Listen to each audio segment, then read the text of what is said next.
Good evening, everyone, and hello and apologies for the slightly late start to this HOPS virtual workshop number 6 on post-COVID competence assurance. Thank you very much to everyone who I can now see joining in.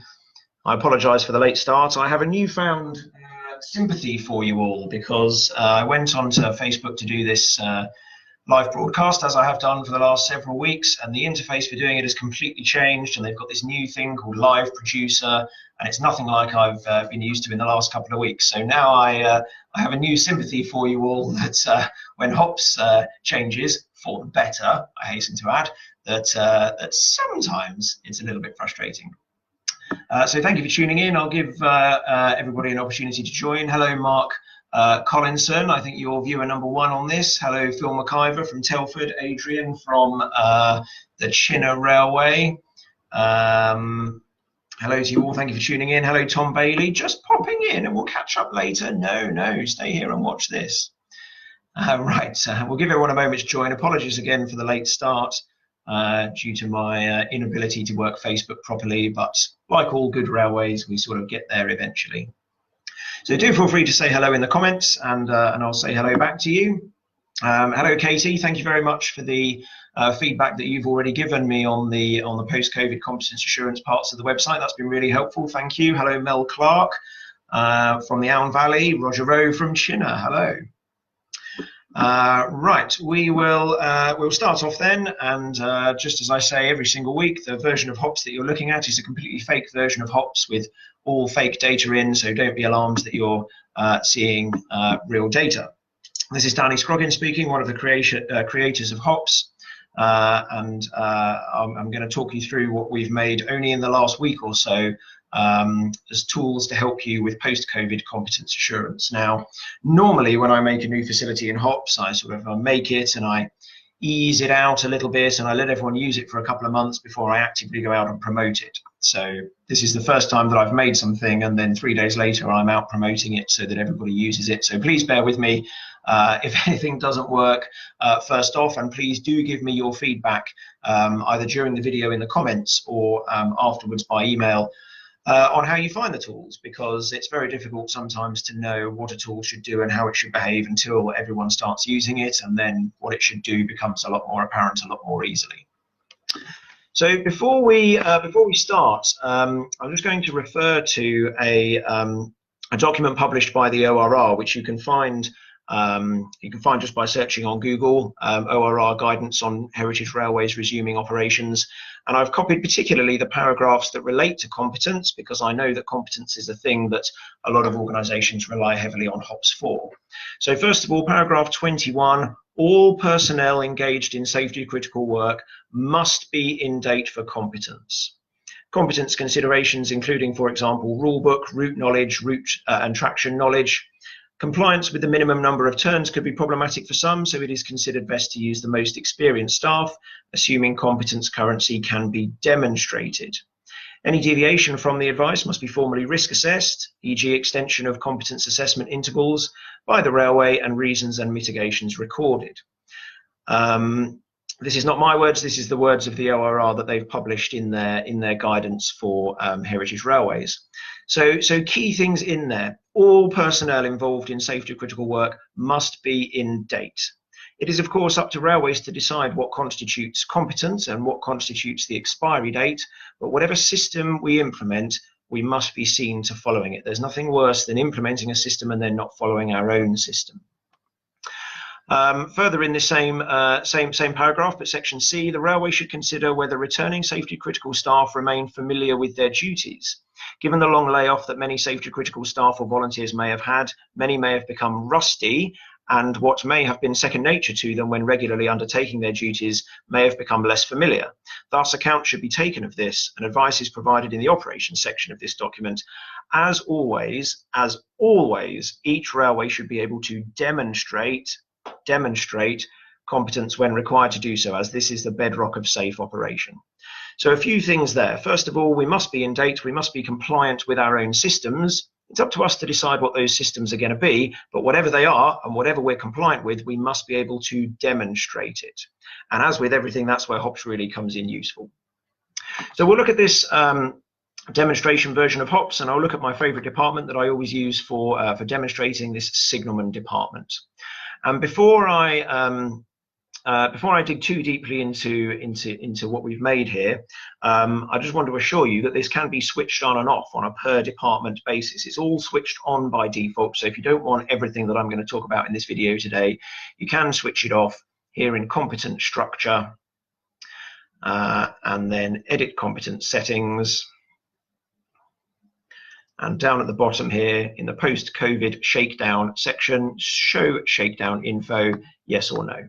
So if you set it to no for a department that you don't use HOPS to manage competence for, then all of the post-COVID competence assurance things will go away. So when we were considering what tools we should make for to assist everybody in managing their sort of return to work, we did initially think about making tools for mass extending competencies by a period of months, because when the virus first came along, I think that was the general thought, that it would be that we would be in lockdown for a month or so there would be a general extension of everybody's competence. But here we are 3 or 4 months later, and it is really apparent that we can't just go around extending people's competencies without some sort of mitigation, without some sort of recorded risk justification for doing so. So we did think about providing a tool where everybody could just be made non-competent, and then when you've done whatever it is you're going to do with people when they come back to work, you just add them a new competence and they're recorded as competent again. But the feedback was that the sort of post-COVID refresh that's likely to take place is not going to be as involved or as onerous as a fully blown assessment. So in order to not murk the water between a normal competence assessment as competence goes on and a post-COVID refresh, we built a sort of a second layer of competence on top of the normal competence information for each department. So here is the department competence matrix that we're all familiar with. The background colors haven't changed, the words haven't changed, but you'll notice that every competence has now got a tick or a cross next to it, and they all start off by default as a red cross. Everything's red cross by default, and it means this person or this competence has not yet been either refreshed or recertified or agreed that it is valid post-COVID. We don't affect, and we haven't affected people's actual official competence records in any way. So yes, it is a little bit counterintuitive that we're saying, for example, here, Daniel Gooch, Duck Pond Junction, qualified, but he's got a red cross, so he shouldn't actually work it.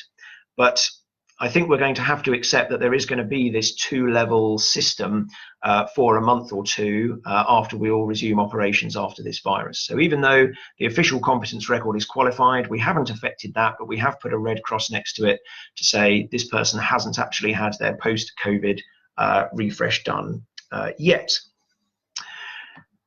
There's another tab, a new tab in the department competence list called Shakedown. And again, it'll only be visible, and these ticks and crosses will only be visible if you've switched it on, or if you haven't switched it off in the department.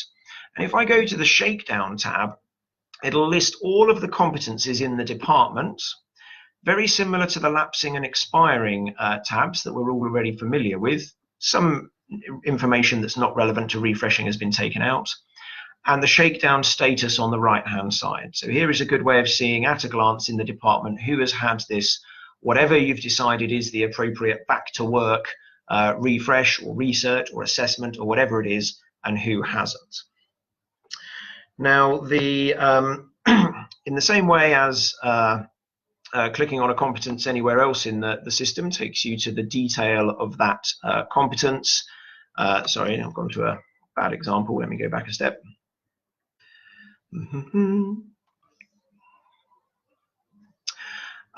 For ones that haven't yet had this post-COVID shakedown, there will be a shakedown tab on the competence as well. And this page looks very similar to the normal updating page, but it has some slightly different behavior for the expiry date. You can't change the competence level on it. If you're changing somebody's competence level, then you should do a normal update in the normal way, having recertified them in the normal way. This is only for post-COVID updating. You can specify the date they attained it in the normal way and who the assessor was in the normal way. At the moment, the only option here is not to change the original expiry date. And the original expiry date on this competence was never expires. But if it had an expiry date, the expiry date would be shown there. And by going through this shakedown update, it's not going to change that original expiry date. In the notes here, it pre-populates the notes with post-COVID competence shakedown and gives you the opportunity to write in there in the normal way for normal competencies, whatever notes are appropriate for what this person went through or what they did in order for you to be able to demonstrate their competence. So we could say undertook a 4-hour refresh turn with an assessor, or whatever it is that you're asking people to do. This box here, mark as shakedown completed, which is ticked by default. If we leave it ticked and then we save the record, that person's red cross will turn into a green tick. If as a result of the post-COVID competence shakedown that you do with this person, you've decided that they're not refreshed and ready to work again after the shutdown period, you can untick it, and then this will still be recorded as having taken place, but it won't convert that red cross into a green tick. So I'll leave it ticked for now. A new thing on competence saving, which is implemented across the system, not just in the post-COVID tab, is this after saving box with 3 options in it. So you can select where you're going to get taken to after you've saved this record. If you allow files to be uploaded and you have permission to do it, then the default will be on add files, otherwise it'll be on back to overview. And the only third option is back to department competence matrix. So I'll go back to overview. No, I won't. I'll go back to competence matrix and I'll press save, and it saves just like any other normal competence update that we do, but it also notes that the post-COVID refresh has now taken place. And if we look, I can't actually remember what competence it was that we just did, unfortunately, but if we were to look on this page, the red cross will now have been turned into a green tick, and our little pie chart here of completed to non-completed will slowly fill up with green, and the red amount will slowly decrease. Now, I've just received a question come up on the auto queue. Is it possible to have the shakedown box empty rather than being ticked by default, as if you miss this and then do an update for any other reason, you can easily miss the shakedown button and mark them as being compliant? Well, it is not. The mark as shaken down box is ticked by default, because I would say that if you're on this page doing an update when you've given somebody a refresh, the chances are, in the majority of circumstances, the normal circumstances, someone's going to do that refresh and then be refreshed. And I would say it would be the exception if somebody wasn't considered refreshed after they'd done the refresh. So it would be the exceptional thing to untick the tick box. On the normal update tab, that mark as shakedown completed box is still there and it's still ticked by default. But this page is for altering somebody's competence or giving it to them for the first time following the normal competence assessment process. And anybody that goes through the normal competence assessment process after the COVID scenario, I should imagine, is going to be considered refreshed post-COVID. I don't imagine that you're going to assess somebody on a new competence after COVID and then additionally require them to do the refresh in this particular role. So no, I'm afraid the box is ticked by default, and that is the reason why. If it does become a significant problem, then please let me know and give me some detail as to the reason why, and we'll look into it and see if we need to make some changes. Now I'm just going to go back to this shakedown tab, and this page where we updated the person's competence and marked them as refreshed after COVID is very similar to the normal page where we give someone a competence, but there are some additional settings on this page, and one of them is to do with the expiry date. And as I said, the only option I've got here is to leave the expiry date unchanged. But I can change whether or not I allow my assessors or whoever's doing the refreshes to change it or not. So if I go here to competence structure, and then I look at positions, this is a per position setting, and I edit one of the positions, you'll see right down at the bottom, in the new competence shakedown section, and we'll come to these refresh requirements in a moment, but here you'll see max shakedown competence extension is, in this case, 2 months for competencies expired or expiring up to X months ahead.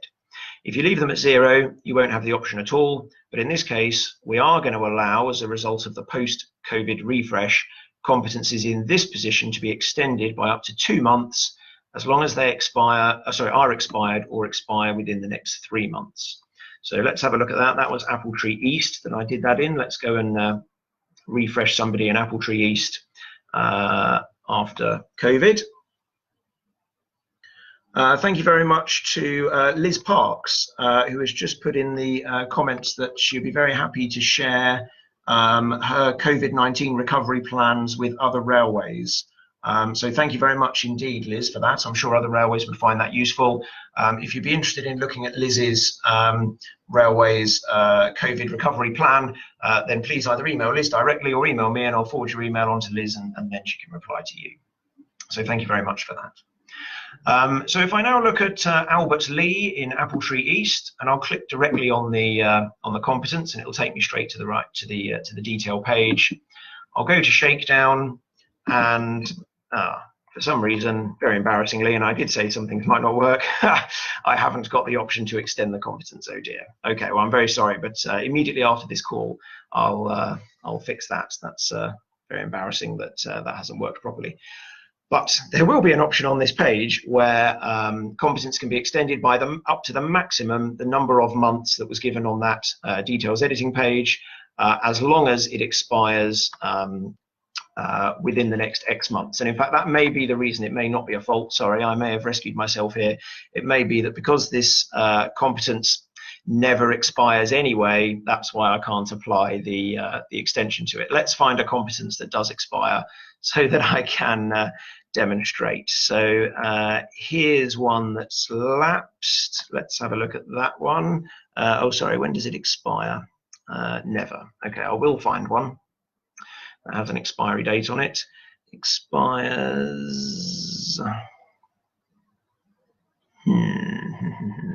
Okay, we might have to update one in order to one that doesn't expire. Sorry about this, but we will get there eventually, I promise. Competence. I know you all enjoy making me sweat by thinking that the system doesn't work. So we'll update Alan Johnson. We'll update his competence in the normal way, as if it had been done before the COVID scenario happened, just in order to demonstrate this extension option. So we'll specify the date, and we'll say that it expired a week or so ago on the 2nd of June. So we better make sure we gave it to him on the 1st of June. Obviously, we won't mark this as shakedown completed because that's what we want to demonstrate. And just to confirm, we're editing Alan Johnson in Appletree East signal box.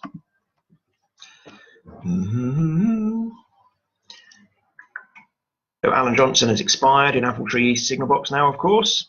If I go to the Shakedown tab this time with my fingers firmly crossed, hopefully, oh, thank goodness for that, I'm saved. So there's a different option here this time. By default, it's leave it unchanged, but because it is either expired or expires within X months, the number of months that I put in that position settings, I can choose to extend it by that number of months.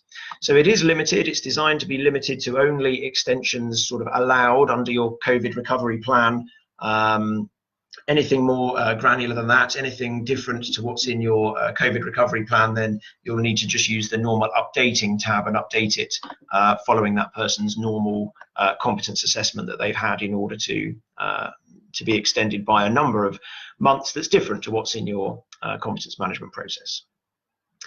Right, okay. So just to prove, you can extend by a different number of months. And I'll press save. Obviously it has to go around and check all the elements and everything when it's saving the competence in the normal way. Now, another thing that was visible on that Shakedown tab at the top here is a post-COVID refresh template. And if we click on this, and I might have to fiddle around to get it to show up in the tab that you're seeing. Let me just get it sorted out in there. It's a template that comes out of HOPS specifically for this person in this competence position as a helpful check sheet for recording and having some detail to assist you in the competence decision making of the post-COVID refresh. Just out with everything in HOPS, you don't have to use it. You can pick and choose the bits that you want to use. But if you do want to use it, then here it is. So it obviously contains your company name and logo at the top, the person's name and the position they're being reassessed for or refreshed for, the name, the department, their current competence level, and whether they were competent according to the competence management system at the moment, or lapsed or expired, or whatever they are. The last up to 6 turns that they did, obviously these will be before the shutdown period, but just so that you can see when those were, because conceivably they could have done 10 turns in February half term if you ran in February half term, or in early March if you ran in early March, or they might have actually not been at the railway since Santa in December, or even conceivably since last October before the sort of the winter shutdown started. So when the person was last working is really important information here that will assist you in determining whether or not the person is suitably current to be considered refreshed. And what constitutes suitably current should be detailed in your competence management system or in the post-COVID recovery appendix that you've made for specifically for these post-COVID refreshes. And there's a little tick box there designed to be ticked. It also shows the last 3 visits as recorded in HOPS. This person has no visits recorded, but if there were visits, then the details for the visits that that person has had would be recorded. And the thing that you're asked to tick for is that there's no outstanding issues from those visits. All of the normal information that's recorded about the visits, let's see if we can get one that's got some visits. All of the normal information that's recorded about visits is shown in there in the normal way. I'm not sure if I'll be able to find, let's have a look, see what we can find. Oh no, okay, so I'll log a new visit for Robert Good, just so that we can see it appear there. Let's say we did it on the 1st of June. In Appletree East. I'll just put test in these boxes and then you'll see it appear on the PDF. So this was Robert Good in Appletree East. Save. I'll go back to the department competence now. Get that template back. Robert Good, there we are. Appletree East. Shake down. Template. Again, I'll just have to get it into the tab that you can see. Here we are. So this is same template, but this time it's for Robert Good in Appletree East. This time he's had no turns recorded, but he has got 1 visit. So he would show up to 3. There were no recorded, I put test in, but there's no recorded, must have done something wrong there, no recorded general remarks or irregularities or things like that. So up to 3 visits would be listed, and what's being asked to be ticked here is that there are no outstanding concerns. So there's another tick box. Then there's a performance section, delete as applicable. Either the candidate has worked well on previous turns and doesn't have any performance issues outstanding, or the candidate does have performance issues outstanding, give detail of mitigation. So it gives you an opportunity to write in there mitigation against any performance issues that have already been identified on this particular candidate and that you're happy for them to continue post-COVID after this shutdown period. And then lastly at the bottom here, the refresh requirements. And these are just ones that I've made up. You get to specify whatever refresh requirements for this particular position that you want people to comply with are going to be. So if I go back to the position settings again, I'll just go back here. And I'll go to the department competent structure. And I'll go to positions and edit Appletree East. So you can set this per position. Here are the refresh requirements that will appear on that template. And you can put as many refresh requirements as you like in here, but put each one on a new line with the carriage return key. And then each one will appear as a separate line on that form, as a separate entry. So I'll put in a third one, fourth one, must have had shreddies for breakfast. I'll save. Fine, I'll go back to that Robert Good Where is he? There he is. Robert Good shakedown template in Appletree East. Post-COVID refresh template. Again, I'll get it back into the tab that you can see. And down at the bottom now, there's the fourth line we just put in for that position on the refresh requirements that has its own tick box for the template for the post-COVID refresh. So anything that you want to as a refresh requirement of what you've decided is necessary for somebody to do to be considered refreshed in this position, you enter into that box and everything appears as a separate line for the assessor to tick on the template if you choose to use this template. At the bottom here, other observations and remarks, so free text space to write in whatever you want to write in, and then two outcomes.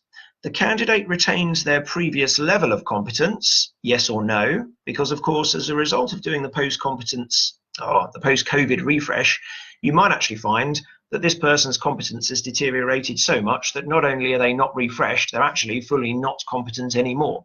So first of all, are we happy for the candidate to retain their previous level of competence, yes or no? And if no, update the competence record in HOPS to competence withdrawn. The action required is there. And secondly, the candidate is considered post-COVID refreshed, yes or no? And if yes, update the shakedown in HOPS. And then some signature boxes for the assessor. I confirm I've assessed Robert Good for the role of Appletree East signal box in accordance with the competence management system, date, signed, name. And the candidate, generally only if there's a competent result, I confirm I am comfortable and competent in carrying out the role, Appletree East signal box. Once this template has been filled in ink and signed by the assessor and the candidate, if we go back to normal HOPS now, when we come to update it here in HOPS, and we put the information in and we mark it as shaken down, the default is that we go to add new files, and then once it's saved, it'll take us straight to the page for uploading a new file, and this is where we can upload a scan of that template, having been filled out, so that it's saved in HOPS forevermore, and we fulfill that requirement for being able to demonstrate that we've actually done some sort of post-COVID refresh. As with everything, you don't have to use every part of the system. You don't have to upload it into HOPS. You can just keep it in a filing cabinet. You don't have to use the HOPS template. You can use your own one and then either upload that to HOPS or not. It's totally up to you how much of the parts of the system you choose to use or don't choose to use. But hopefully, if we now go back to the to the Signalman competence matrix, we'll find that Robert Good has now got his green tick for Appletree East. In actual fact, he was competence withdrawn anyway, but that's irrelevant. He retains his original competence status, but now he's got the green tick. And of course, if we look at the shakedown tab for the whole of the department, we've got slightly larger green slice now. And if I look at Robert Good, there he is, Robert Good, Appletree East, and there's his green tick on the list. So this is the ideal page for the assessors of the department or the managers of the department to see how they're getting on to in terms of fulfilling those green ticks. Now, one thing that has been asked is why we're bothering with people who are competence withdrawn in the COVID refresh system. And that's just because HOPS doesn't know what competence withdrawn means. Because you can pick whatever words you want, competence withdrawn is what HOPS comes up with by default. But you can put whatever words you like in there, and HOPS doesn't have a way of knowing whether the words that you've used mean somebody is competent or somebody is not competent. So everybody appears in this list. And it's up to you to look down to the list and go, Demo HOPS has got a red cross there for his Castle Down signal box competence, but I don't have to worry because he's competence withdrawn. And so eventually everybody that needs a tick will get a tick, and it's up to you to decide, you know, if certain levels of competence, such as competence withdrawn, don't actually need the tick at all. Now, what you could do, of course, is you could say, well, he doesn't need any sort of refreshing, so we'll just give him the tick straight off. Or you could just be satisfied with the fact that you know that all the people that need ticks have got them, and then you're completed in your department. Now, that template that we saw that was for one person in one competence, although that's quite useful if you're going out that one day to assess that one person, if you're doing loads of refreshes all in one go, that could be a bit onerous to have to go to every person's competence in every position to have to print off a single sheet of their competence. So here on the department shakedown tab is this link, the post-COVID refresh template for all competencies in the department. Tab that you can see. And there it is. The first page just has the heading on it, but then it contains, hopefully you can see me scrolling through the pages, a page for every competence for every person in the department. So it may well be more time efficient for you to just print this PDF of 100 pages once, rather than printing one page for each person 100 times. So just to confirm, I'll go back a step. This is in the department competence in the Shakedown tab. There's the link for it for all competencies in the department. Whereas the individual one, if I go to somebody that hasn't been refreshed, the individual one is on that person's Shakedown tab. There it is. And just a little warning here, this position has no requirements entered. So the template is going to come out with no requirements on it at the bottom. I'll just show you this. Get it back into your tab. There we go. There we go. No requirements. Obviously, it's a bit useless as a template, because no requirements have been entered for that position. So that's why I've put that little warning on there, so that you don't get too carried away printing the template when no actual requirements have been added. The word requirements is a link to the page where you add the requirements. There's that box for adding requirements. It's been asked in the auto queue, is file upload part of the SLS? Yes, I'm afraid file upload is still part of the SLS. So if you're a basic HOPS customer, then you won't be able to do the file upload thing, but you can still get the template. You can still get the red and green ticks and crosses, markers completed, all that stuff. Everything that I've made new for this post-COVID competence assurance, I've put in basic HOPS and advanced HOPS, because I just feel that it's something so important that I wanted all of the HOPS clients to be able to access it, because I would say, in my own view, a significant risk to the industry when we all start running up again is that we might have some sort of incident as a result of people being rusty on their competence, and then not be able to demonstrate what we did to demonstrate that person's competence before they were allowed to work again. And as I think we all know, when an incident occurs on a railway, it's not so much the fact of the incident occurring that's a problem, it's the contributory factors that led up to it, or the things that we weren't doing properly that led up to it, that made an incident all but inevitable, that is more of an issue in the sort of the regulatory eyes. If anybody isn't a HOPS SLS customer, or even, as I understand from the auto queue, if you're watching this and you've never used HOPS at all, please get in contact with us, admin@heritage-ops.org.uk, which you can find on the website in the Contact Us section. And whatever level of HOPS you want to have, we'll talk about it and talk about how we can get you there. Right, I'm just having a little check of my notes to see if there are. Yes, okay, so everything we've talked about so far relates to the person's competence and the expiry date of the competence.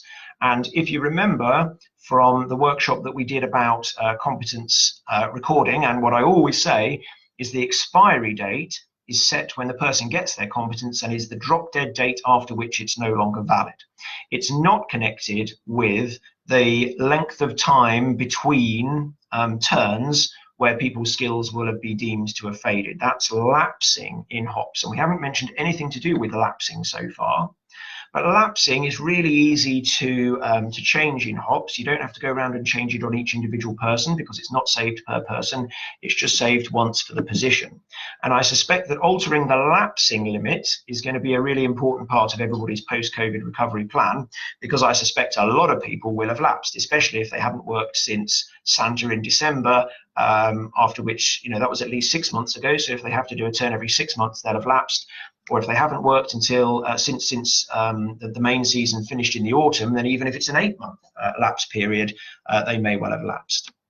But again, if the system says lapsed, the person is lapsed. Please, please, please don't let somebody work if the system says they're lapsed or the system says they're expired, because then you're ignoring your own system, and that way madness lies. Make the system say what you've determined it is appropriate for it to say, by all means. So here's an example here. Danny Adamson has lapsed in Appletree East signal box.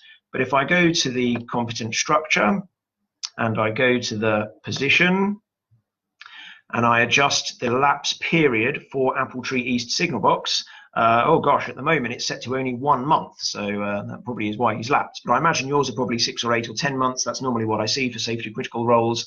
and extend it to what you decide is the appropriate length of time between turns that somebody can now do, taking into account the circumstances of the fact that you might have been closed for 3 months.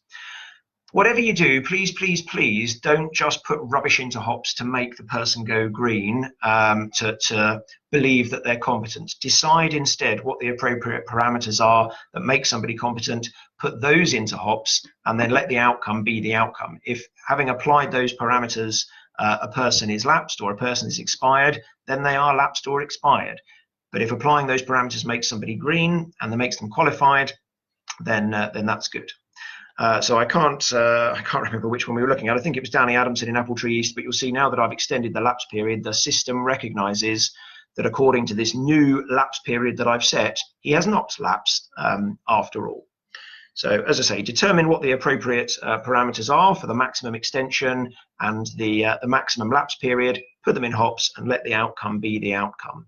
It probably will be the case that in 6 or 8 months' time from now, you'll set them back to what they were before this whole scenario happened. Once you've had a chance to catch up with competence, once you've done everything reasonably practicable and can demonstrate that you put them back to what they were and we go back to the way life always was. So it is, of course, a balancing act to strike between what's reasonably practicable in the circumstances, what is completely unrealistic to achieve, and what's making fiddling the system essentially just to make people go green when they're not. Right, so let me just have a quick check of my notes and see whether there's anything I have forgotten to say. Do by all means, please ask questions in the comments or make comments and I'll answer them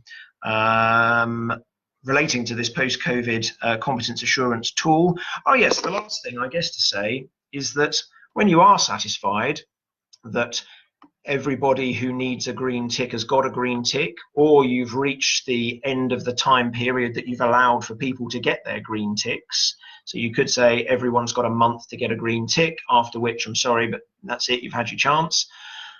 You've got to do something with the people that are still on red ticks. So you can either if they were previously competent, but now you've decided because they haven't done the refresh, they're no longer competent, do a normal proper update to make them no longer competent because they have no longer complied with the competence requirements. They haven't done the post-COVID refresh. They've had the time length opportunity. Just do a proper normal competence update to say no longer competent. And then in order to gain their competence again, they'll have to go through whatever the competence management system says is what you have to do if you lose your competence. So don't just let this list dwindle on forever. You know, the people that don't gain the green tick, something's got to happen to them eventually. Now, when they go competence withdrawn, perhaps you could then give them a green tick, or again, you can just know in your head, well, I don't need to worry about that person getting a green tick because they're on competence withdrawn. But when you get to the end of your interest in whether somebody's had a post-COVID shakedown or not, and you no longer need the green ticks, and hopefully we won't need them again for a very long time, we just go back into competence structure for the department, edit it to switch off the shakedown info, press save.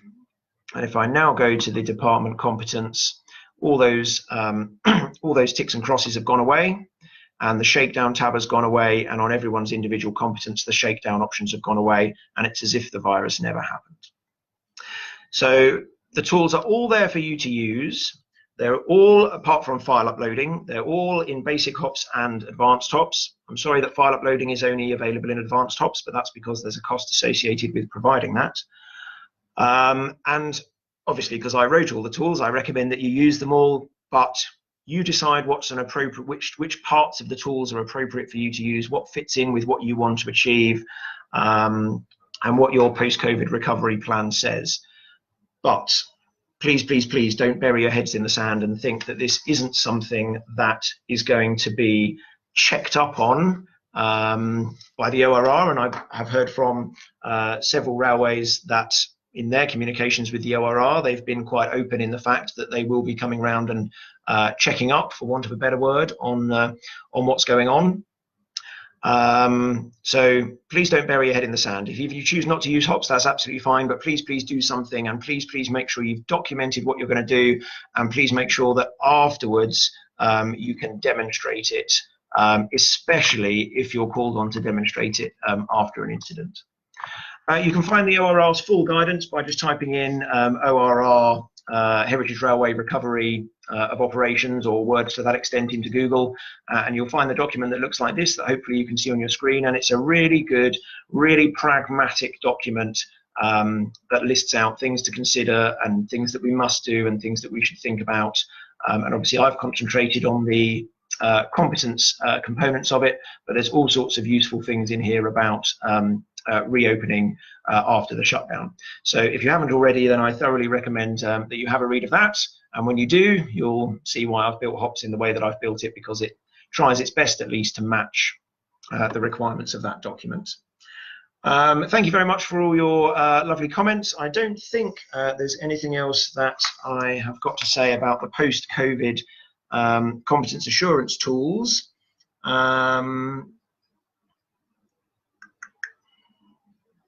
A question's just been asked in the comments that with the shakedown set off, does the regular update tab show any shakedown fields? And I'm hoping that it doesn't. And it doesn't. I'm very glad the tick box is not there anymore. And incidentally, there's no way to sort of reset this post-COVID thing. It's designed to be a one-shot thing. I really hope we don't ever need it again, but if we do, then I'll obviously reset it. It's designed to be used once and then switched off. So it doesn't matter if at the point you switch it off, somebody's still got a red cross because you've decided that doesn't matter anymore and you no longer need it.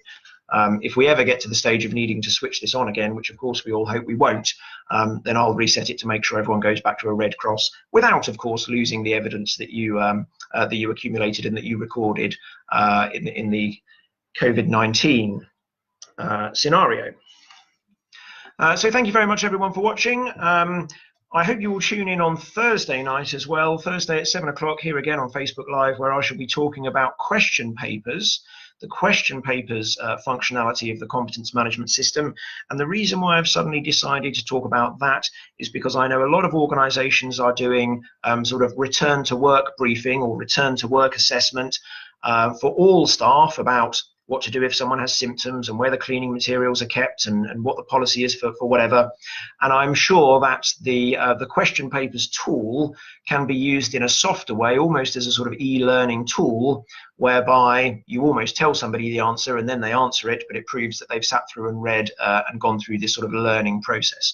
I'm not saying that it should be only that. Of course, there should be other things that supplement that as well, but I can see and I have heard that the HOPS question paper tool can be useful in the return to work briefings that people are getting before they return to their organization. So thank you for watching. Please let me know your feedback and other things that you'd like to hear in the HOPS virtual workshops and what you'd like to hear in future. I'll be back on Thursday at 7 p.m. for the next installment of HOPS Virtual Workshop.